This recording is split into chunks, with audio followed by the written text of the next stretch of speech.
Good morning, Rambler families. It's Mr. Mead, and I wanted to make a quick video to help parents. I've gotten a couple of questions about how much do I help my son or daughter with their personal narratives.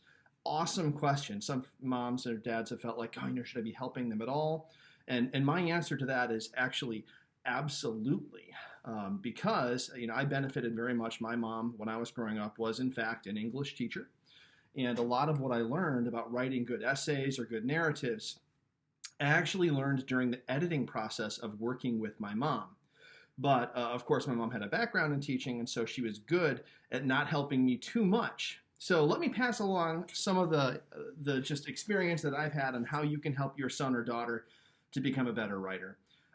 First of all, it's totally okay to help them pick a good topic. So we've been talking a lot about making it a seed versus a watermelon. And so if they want to write about something like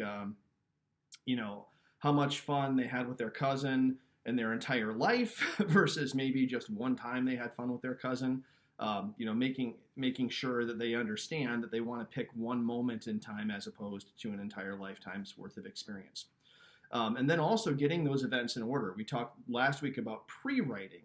And so the importance of making sure that you know what are the big facts, the big things that you want to communicate through your personal narrative, and then making sure that those are in the right order. Now, at that point, if the student knows what they're going to write about and knows what order it's in, I would take a hands-off approach, let them go ahead and do their first draft on their own. When they're finished and they're all excited saying, "Oh, Mom, look, read this, what I would have your son or daughter do is go ahead and read it to you as they have written it. And if you're noticing that, like, for example, they've left out a period, but they put that pause in there, that's when you can ask a question as their editor and say, well, I noticed that you paused right there, but there's no period. Do you want a period right there?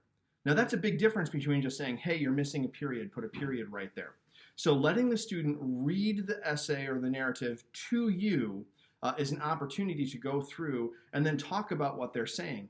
If they're saying something that doesn't make sense, you can acknowledge that and say, well, I'm a little bit confused right here. What are you trying to tell me?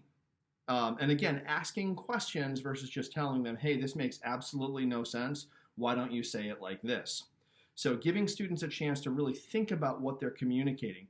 But another thing that I like to do, and you'll probably noticing me doing this as I interact with the kids, is give them a lot of compliments.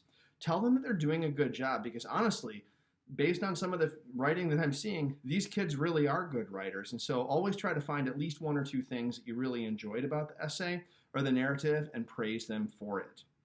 So throughout the process, it's really just a matter of making sure that kids feel comfortable, they feel confident writing. You can come on in. And enjoying that process.